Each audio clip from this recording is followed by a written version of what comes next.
बोलते हैं यूएसएन। नोट कर लो सब लोग जो पढ़ना चाहते हैं।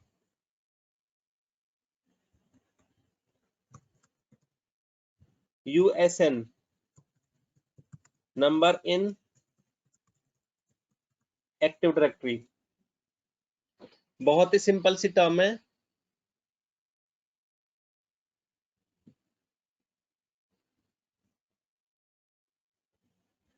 What is update sequence number? इसकी फुल फॉर्म होती है update sequence number.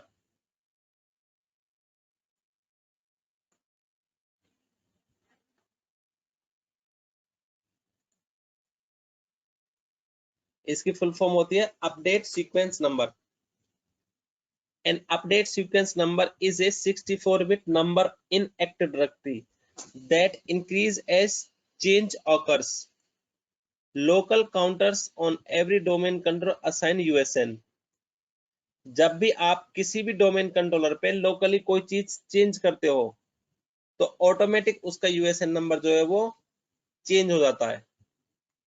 Whenever an object change, its USN number is incremented. When replication occurs, only the version of the object with the greatest USN is retained. Greatest USN, ध्यान देना। When replication occurs, greatest USN is retained. Retain मतलब वही चलता है, उसी से लेते हैं सब इंफॉर्मेशन। तो इसका मतलब क्या हो गया? हर एक ऑब्जेक्ट का एक अपना अपडेट सीक्वेंस नंबर होता है। जैसे आज मैंने यूजर क्रिएट किया और उसका पासवर्ड चेंज कर दिया तो उसका एक यूएसएन नंबर होता है। तो जैसे मैं पासवर्ड चेंज करूंगा उसका यूएसएन नंबर चेंज हो जाएगा। अब जितने भी दूसरे डोमेन कंट्रोलर है उस पे वो चेंज होगा नहीं, तो उनका जो अपडेट सीक्वेंस नंबर है वो कम रह गया, और जिस पे मैंने अपडेट किया पासवर्ड उसका यूएसएन नंबर ज्यादा हो गया उस ऑब्जेक्ट का। तो क्या होगा? बाकी जिनका यूएसएन नंबर कम है वो सारे ज्यादा यूएसएन नंबर वाले से रेप्लिकेट कर लेंगे, मतलब उसके इंफॉर्मेशन को वो अपडेट कर लेंगे अपने पास भी। ओमपाल हाँ क्या? यूएसएन नंबर समझ आया? हाँ आ गया। बताना। यूएसएन नंबर है जब हम कभी भी कुछ चेंजेस करते हैं तो एक नंबर होता है 64 बिट का। जैसे ही हम कुछ भी चेंजेस करते हैं तो इंक्रीज होता है, इंक्रीमेंट हो जाता है, और जो सबसे बड़ा होता है वही हमारे पास अपडेट होता है, वही उसी से हम करते हैं। फिर वो जिसके पास सबसे ज्यादा यूएसएन नंबर होता है उसी से दूसरे डोमेन कंट्रोलर इंफॉर्मेशन ले लेते हैं और वो ही माना जाता है। तो अब ये झगड़ा नहीं रहेगा कि मेरी इंफॉर्मेशन है वो सही है या तेरी इंफॉर्मेशन सही है। ठीक है, चाहे हमारे पास 10 डोमेन कंट्रोलर हो, अब ये झगड़ा खत्म हो गया कि किसकी इंफॉर्मेशन अप टू डेट है। तो जिसका यूएसएन नंबर सबसे ज्यादा है उसी की इंफॉर्मेशन सबसे ज्यादा अप टू डेट मानी जाएगी, और जिसकी कम है वो सब ज्यादा वाली को ही फॉलो करेंगे। और ये हर ऑब्जेक्ट के लिए होता है, चाहे यूजर हो, कंप्यूटर हो, ग्रुप पॉलिसी हो, परमिशंस हो, सबका अपना एक यूएसएन नंबर होता है। तो एक्टिव डायरेक्टरी का जो रेप्लिकेशन होता है वो यूएसएन के बेस पे होता है। तो अब ये सबको समझ आ गया होगा कि किसकी इंफॉर्मेशन सबसे ज्यादा रहेगी, तो उसको उसको बोलते हैं यूएसएन नंबर। तो ये चीज ध्यान रखना, ये कोई पूछ भी सकता है। तो ये बता दिया इंफॉर्मेशन के लिए। अब वापस जाते हैं। तो ये अब हमारे सारे रोल HCLDC पे आ गए। तो आप ये सारे रोल कमांड प्रॉम्प्ट से भी कर सकते थे, सॉरी GUI भी कर सकते थे। मैंने कमांड प्रॉम्प्ट से बता दिए, लेकिन आप चाहो तो GUI भी कर सकते हो।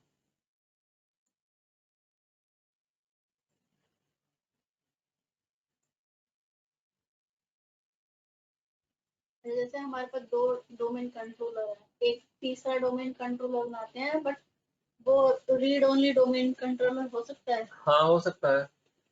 वो सेटिंग कहाँ से करते हैं? रीड ओनली सेटिंग होती है जब आप इंस्टॉल करते हो तो उसमें ऑप्शन आता है, अच्छा, जब आप इंस्टॉल करते हो ना कोई, तो उसमें ऑप्शन आता है कि आप इसको रीड ओनली बनाना चाहते हो, क्या बनाना चाहते हो, तो बस रीड ओनली सिलेक्ट कर लो।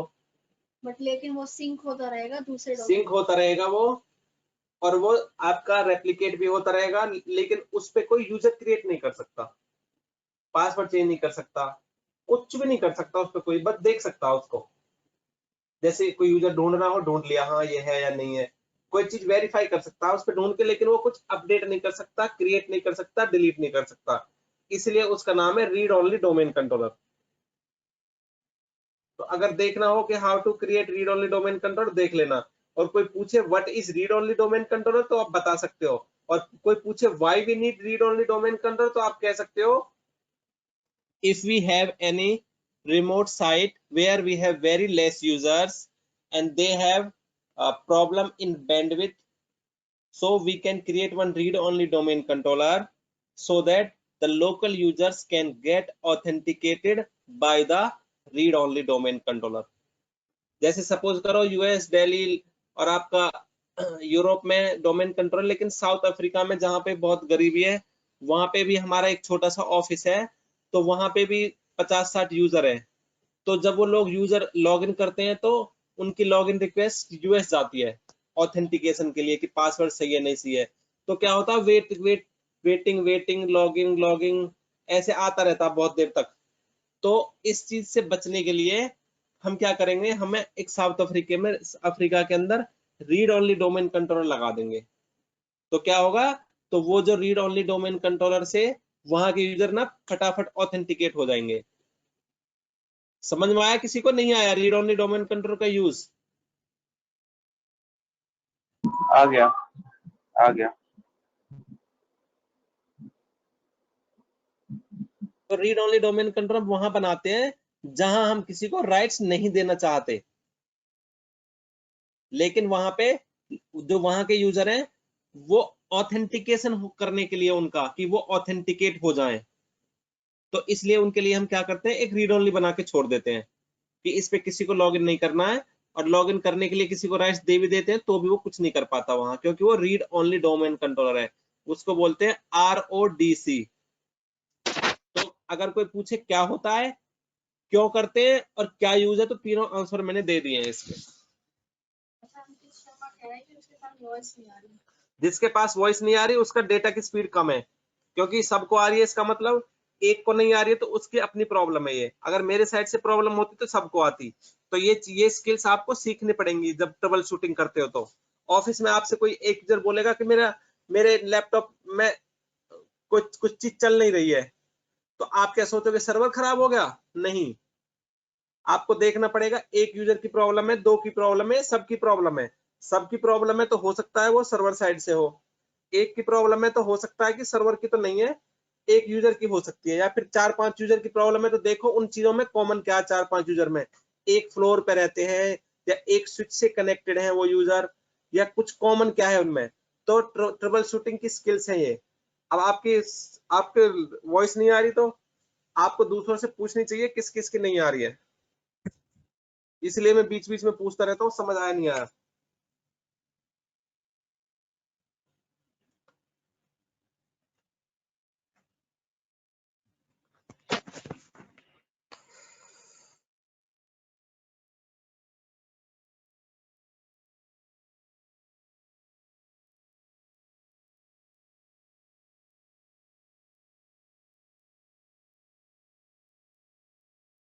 तो अभी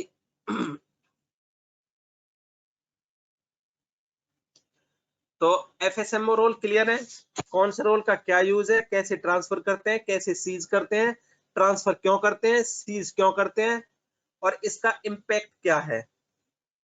अच्छा, अब किसी के दिमाग में ये क्वेश्चन नहीं आया कि अगर मेरा मेन डोमेन कंट्रोलर डेड हो जाता है और मैं सारे रोल सीज कर लेता हूं और कल वो फिर आ जाता है सारे रोल के साथ वापस, तो क्या होगा? क्योंकि मैंने तो पांचों के पांचों रोल 0-1 पे ट्रांसफर कर लिए, अब मेरा 0-1 डेड हो गया, तो मैंने क्या किया, 0-2 पे सीज कर लिए, अब कल को 0-1 भी आ गया, तो 0-1 बोलेगा कि मेरे पास भी सारे रोल है, मैं तो डेड हो गया, तो तुमने जबरदस्ती ले लिए। अब 02 बोलेगा नहीं मैंने तो सीज कर लिया, तो डेड हो गया था। तो अब क्या होगी लड़ाई बताओ, कोई बताएगा कि अब दोनों में से कौन से की माने जाएंगे कि रोल किसके पास है? प्राइमरी के माने जाएंगे, कौन से के? प्राइमरी के, जिसपे पहले थे, जिसे सीज करी किए थे जिससे। नहीं, दोबारा सुनो, सारे रोल अभी 01 के पास हैं और 01 डेड हो गया, तो मैंने 02 पे सारे रोल सीज कर लिए। अब फिर अगले दिन 01 भी अप आ जाता है, तो मेरे रोल 02 पे रहेंगे 1 पे रहेंगे? 1 पे रहेंगे। 1 तो डेड हो गया था ना, मैंने तो 2 पे सीज कर लिए तो सारे। अप हो गया ना फिर, अब वो जब तक डेड रहेगा जब तक 2 पे रहेंगे। नहीं, 2 पे रहेंगे।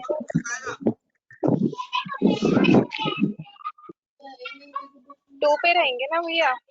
नहीं, और कोई बताएगा? बट जाएंगे। दोबारा सोचो सब। नहीं, जब हम पहले वाले को डेड मान लेंगे तो फिर वो तो दूसरे वाले को ही मानेंगे ना, हम दूसरे वाले के पास है। लेकिन अगले दिन वो 01 आ जाएगा ना अप। तो सीज करके रख दिया ना। ट्रांसफर तो करना पड़ेगा 2 पे रहेगा तो। अच्छा एक एक बोलो, निर्मल भी चुप हो, या ओमपाल भी और मंजू भी, और कौन बोल रहा है बोलो। सर 2 पे रहेंगे क्योंकि जब तक ट्रांसफर नहीं करेंगे वो 1 पे कैसे रहेंगे। और कोई?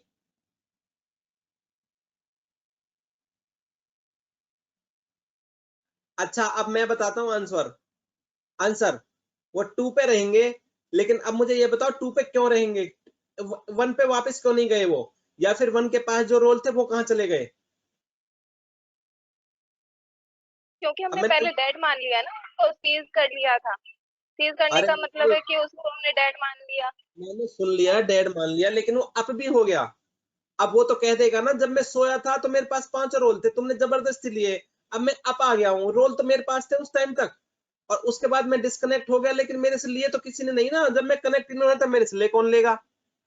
तो वो तो आके लड़ाई करेगा वन तो।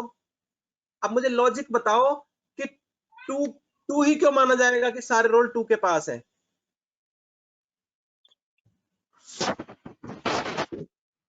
देखो अभी मैंने यूएसएन नंबर बताया था ना सबको, बताया था ना? तो यूएसएन और रोज तो अलग होते हैं ना। नहीं, यूएसएन होता है जब कोई भी ऑब्जेक्ट चेंज होता है तो यूएसएन बढ़ जाता है उसका। तो जब मैंने रोल सीज किए तो 02 के यूएसएन बढ़ गए, ठीक है, और 01 जो डेड हुआ था उसका यूएसएन नहीं बढ़ा क्योंकि वो तो डेड पड़ा है। तो अपडेटेड इंफॉर्मेशन कौन सी की मानी जाएगी? जिसका यूएसएन ज्यादा है।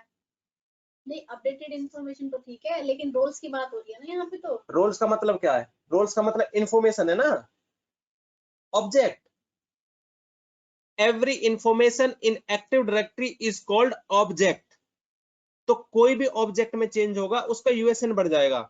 मैं रोल ट्रांसफर करूं, रोल सीज करूं, या बैकअप को रिस्टोर करूं, चाहे मैं कुछ भी करूं, यूएसएन नंबर बढ़ जाएगा। अब मैंने 02 पे जो सीज करे थे रोल, तो उस टाइम पे मेरे 02 के ऑब्जेक्ट की सबका यूएसएन नंबर इंक्रीज हो गया, जो कि 01 में के पास बेशक रोल थे 5 के 5, लेकिन उसका यूएसएन नंबर कम पड़ गया क्योंकि वो डेड पड़ा था। तो अब तो 01 का यूएसएन नंबर उनसे भी कम रह गया जो बाकी के 4-5 डोमेन कंट्रोलर और थे, क्योंकि उन्होंने भी सारे रेप्लिकेट कर लिए 2 को मास्टर मान के कि अरे हाँ भाई 2 के पास अपडेटेड इन्फॉर्मेशन है, इससे ही हम इसी को फॉलो करते हैं। तो एक के पास तो बहुत ही पुरानी इन्फॉर्मेशन रह गई, जब जैसे वो अप आएगा ना, अरे मैं तो बहुत पीछे रह गया, फिर वो भी अपना अपडेट करेगा। किसी का कोई क्वेश्चन कंसर्न? तो भैया अपडेट करने से क्या या उसका यूएसएन बढ़ जाएगा? किसका जो नंबर 1 था। यूएसएन कब बढ़ता है? नहीं, जब आप कह रहे हो ना कि वो अपडेट करेगा तो इसका मतलब फिर वो क्या उसका यूएस बढ़ जाएगा या नहीं बढ़ेगा? निर्मल पहले मेरे क्वेश्चन का आंसर दो, यूएसएन कब बढ़ता है? जब उसके पास सारे ऑब्जेक्ट होते हैं। जब उस पे किसी ऑब्जेक्ट को लोकली हम चेंज करते हैं, जैसे 01 पे लॉगिन करके हमने कोई यूजर क्रिएट किया तो उसका यूएसएन बढ़ गया, 02 पे लॉग इन करके कुछ अपडेट किया तो 02 का यूएसएन बढ़ गया, तो उसको बोलते हैं यूएसएन नंबर इंक्रीज होना। तो जिस डोमेन कंट्रोलर पे लॉग इन करके हम चेंजेस करते हैं उसी का यूएसएन बढ़ता है, फिर बाकी के जो और डोमेन कंट्रोलर है जिसका बढ़ा हुआ उसी को फॉलो करते हैं सारे। नहीं, लेकिन ऐसा भी तो हो सकता है 4-5 डोमेन कंट्रोलर है, रोल किसी और के पास है, लेकिन यूएसएन काउंट किसी और का बढ़ा हुआ है। जैसे कि दिल्ली का है, दिल्ली में क्या है, स्कीमा मास्टर दिल्ली पे है, लेकिन यूएसएन नंबर यूएस में ज्यादा है। ठीक है, यूएस नंबर ज्यादा है, हाँ, लेकिन जिस टाइम पे मैं रोल ट्रांसफर करूंगा ना, उस टाइम पे लेटेस्ट इंफॉर्मेशन उसी की होगी जिसमें मैं रोल सीज कर रहा हूं। अब वो किसी के पास ज्यादा हो उससे क्या फर्क पड़ता है। मान लो दिल्ली में उसने 5 किया, यूएस में उसने 6 क्रिएट कर दिए। यूजर, हाँ, फिर उसका 6 क्रिएट यूजर का ठीक है, ज्यादा यूजर इन्फॉर्मेशन वहां से ले लेगा, लेकिन रोल यहाँ पे इंफॉर्मेशन यहाँ रहेगी। हर एक ऑब्जेक्ट ऐसे थोड़ी है कि तुम एक जगह सिर्फ यूजर ही बनाओगे, जिसकी जो जरूरत है, कोई कहीं यूजर बना रहा है, कोई कंप्यूटर डिलीट कर रहा है, कोई ग्रुप पॉलिसी बना रहा है, तो सारे अलग अलग ऑब्जेक्ट है ना। ऐसे मत देखो ना कि सब एक ही बंडल है। तो प्रायोरिटी होती है। देखो, एक्टिव डायरेक्टरी में अनलिमिटेड अनकाउंटेड ऑब्जेक्ट्स है, जैसे ग्रुप पॉलिसी है, सिक्योरिटी है, परमिशन है, यूजर की प्रॉपर्टीज है, कंप्यूटर परमिशन है, पासवर्ड्स है, बहुत सारे ऑब्जेक्ट है। ठीक है, तो जिस ऑब्जेक्ट को अपडेट करोगे उसी ऑब्जेक्ट का यूएसएन बढ़ेगा, है ना। अगर आपने सपोज करो यूएस में 50 यूजर क्रिएट कर दिए, तो समझ आ गया, तो वहां के यूएसएन ज्यादा हुआ, तो यूजर तो दिल्ली वाले के बढ़ जाएंगे सब जगह, उसको हम फॉलो करेंगे। लेकिन रोल तो मैंने अपने पे लिए है ना, तो रोल का यूएसएन मेरे यहाँ बढ़ गया। हाँ, ठीक है, तो रोल के यूएसएन के बीच पर होता है ना। हाँ, तो जिस ऑब्जेक्ट का जो यूएसएन नंबर जिस पे ज्यादा होता है उसी को बाकी सारे फॉलो करते हैं। तो भैया जिसका हुआ होता है, मतलब उसी के बढ़ते ही रहते हैं, या फिर मतलब जो पहले जिसके कम होते हैं उसके भी आगे बढ़ जाते हैं? अब कम किसके रहेगा ये बताओ, बताता हूँ फिर। नहीं, जैसे जैसे दो के, कोई, जैसे एक हाँ के जी, रहेंगे, जैसे कोई पहले मान लो किसी के कम है और हाँ दूसरे के ज्यादा है, तो उस हाँ, जो जिसके ज्यादा है वो ही बढ़ते रहेंगे, या जिसके कम है वो भी आगे जाकर फ्यूचर में बढ़ सकते हैं? अब देखो, जो HCLDC 01 है वो तो फरीदाबाद में रखा है, ठीक है, और HCLDC 02 है वो सिंगापुर में है। तो आज मैंने सिंगापुर में 2 यूजर क्रिएट कर दिए, तो जो जो यूजर मैंने यहाँ पे क्रिएट करे उनका यूएसएन नंबर बढ़ गया 2 यूजर का, ठीक है। तो जी। वो 2 यूजर फरीदाबाद के डोमेन कंट्रोलर पे भी दिख जाएंगे। क्यों दिखेंगे? क्योंकि फरीदाबाद वाले डोमेन कंट्रोलर देखेगा कि भाई यहाँ पे 2 यूजर क्रिएट हुए, तो मैं अपने में भी क्रिएट कर लेता हूँ, क्योंकि मेरे का यूएसएन बढ़ गया, ठीक है। हम्म। अब कल को तुमने क्या किया, जो 2 यूजर मैंने क्रिएट किए थे सिंगापुर में उनका पासवर्ड चेंज कर दिया फरीदाबाद में लॉगिन करके HCLDC 02 पे, तो मेरा हाँ, HCLDC 01 पे लॉगिन करके तुमने फरीदाबाद में उसका पासवर्ड चेंज कर दिया, तो मेरे यहाँ पे सिंगापुर पे जो है HCLDC 02 वो भी अपने पासवर्ड को अपडेट कर लेगा तुरंत। क्यों कर लेगा? ऑटोमेटिक कर लेता है। हाँ, ऑटोमेटिक कर लेगा, वो सिंक हो जाता है तुरंत, क्योंकि अब मेरे 02 को पता चल गया कि किसी ने HCLDC 01 पे यूजर का पासवर्ड चेंज कर दिया है। तो जैसे तुम पासवर्ड चेंज करोगे तुम्हारा यूएसएन नंबर ज्यादा हो जाएगा तुम्हारे वाले के पास, तो फिर मेरा वाला तुम्हारे वाले की इंफॉर्मेशन को फॉलो करेगा। अच्छा, यूएसएन काउंट देखते कहाँ पे हैं? एक्चुअली यूएसएन देख सकते हो, लेकिन इतना डीप में जाने की जरूरत नहीं है। अच्छा, ठीक है। देख सकते हो, लेकिन तुम्हें ये जब जरूरत होती है, जब बहुत ही डीप डीप डाइव करते हो ना आप ट्रबल शूटिंग के लिए, तो वो बाद में करना, जब L3 लेवल पे हो, तो अभी मत जाओ। अभी किसको कोई डाउट है? नहीं भैया। तो हर एक तब ऑब्जेक्ट का अपना यूएसएन नंबर होता है, और जो जिस डोमेन कंट्रोलर पे लोकली लॉगिन करके कोई उसमें चेंजेस करता है उसी डोमेन कंट्रोलर पे उसी डोमेन कंट्रोलर का यूएसएन नंबर इंक्रीज हो जाता है, और बाकी के डोमेन कंट्रोलर फिर उससे तुरंत रेप्लिकेट कर लेते हैं। रेप्लिकेट का मतलब होता है उससे इंफॉर्मेशन लेके अपने डेटाबेस को अपडेट कर लेना। तो जब हम डोमेन इंस्टॉल करते हैं सभी डोमेन कंट्रोलर के पास एक्टिव डायरेक्टरी की एक कॉपी होती है, जिसको वो एक दूसरे के साथ रेप्लिकेट करके अपडेट करते रहते हैं। क्लियर हो गया? किसी को डाउट हो तो पूछ लो अभी भी। ये चीज, ये सारे टॉपिक कोई नहीं पढ़ाएगा किसी क्लास में, ना कोई समझाएगा, तो कोई डाउट हो तो पूछ लो। चलो आगे चलते हैं। अब ये हमारा हो गया रोल ट्रांसफर हो गए। अगर आपको जीयूआई से रोल ट्रांसफर करने हैं ना, तो जैसा कि मैंने बताया था आपको, जीयूआई से भी कर सकते हो। dsc.msc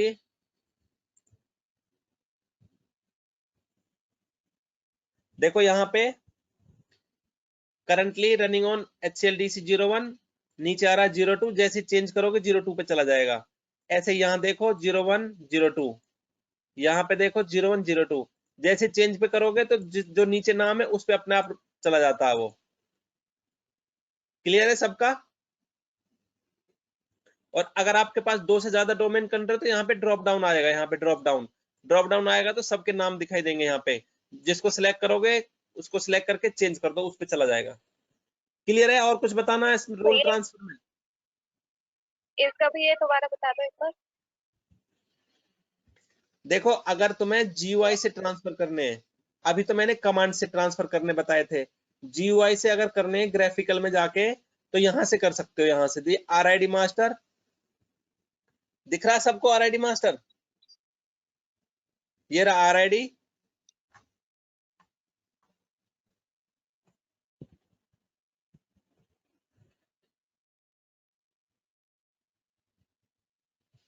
रुको मेरा सिस्टम थोड़ा हैंग हो गया।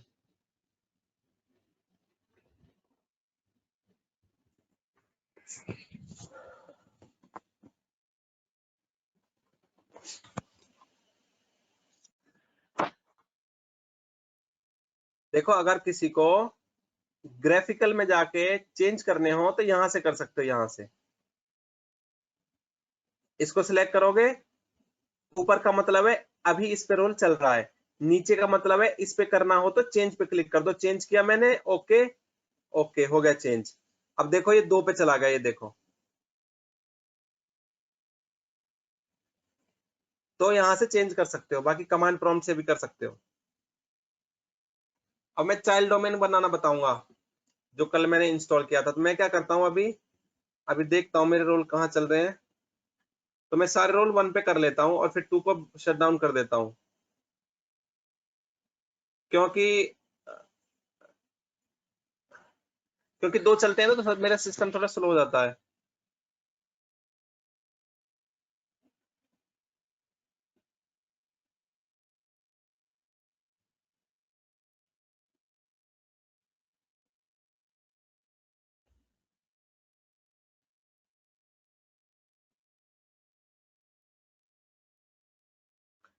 ठीक है, मैं दोबारा से चलता हूँ, दोबारा से एक बार और बता देता हूँ।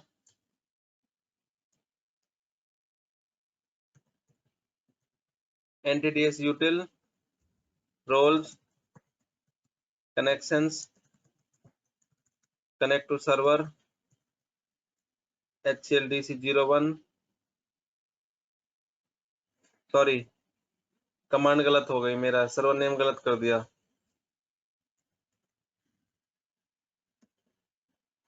क्यों करो ट्रांसफर, मेरा कौन सा चल रहा 2 पे? RID मास्टर, ओके यस हो गया। अब मैं दोबारा यहाँ कमांड चला के देखूंगा। ठीक है, मेरे सारे 1 पे हैं। अब मैं 2 को शट डाउन कर दूंगा।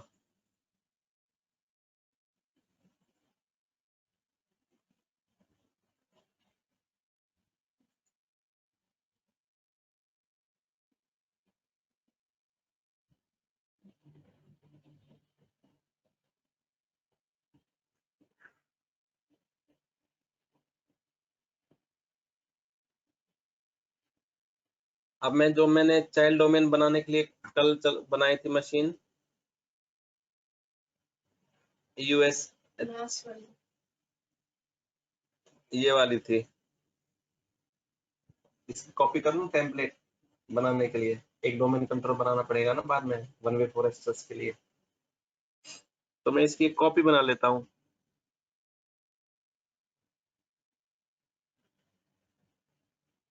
क्लोन तो मैं इसको क्लोन बना लेता हूँ। कहाँ ऑप्शन? मैनेज।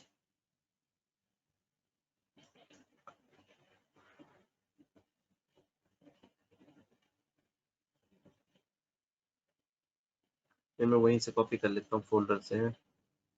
तो मैं क्या करता हूँ, इसका एक कॉपी कर लेता हूँ। उसमें SID का चक्कर रहेगा। नहीं, वो साइड में चेंज कर लूंगा। लैब के अंदर जो मैंने ये बनाई थी, इसको मैं कॉपी करता हूँ, यहाँ पे पेस्ट कर लेता हूँ, क्योंकि मुझे बाद में एक और मशीन बनानी पड़ेगी।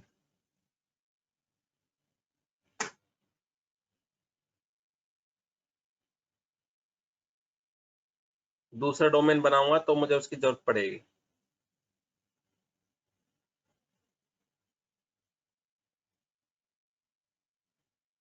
इसको मैं रीनेम कर देता हूँ टेम्पलेट के नाम से, विंडो 2K12 टेम्पलेट। जब भी मुझे किसी मशीन की जरूरत होगी इसमें से कॉपी कर लूंगा। तो मैं इसको अप करता हूँ, इस मशीन को। अब देखो, सबका ये क्वेश्चन था चाइल्ड डोमेन कैसे बनाते हैं, चाइल्ड ट्री कैसे बनता है। तो अब दिखाता हूँ चाइल्ड ट्री कैसे बनता है।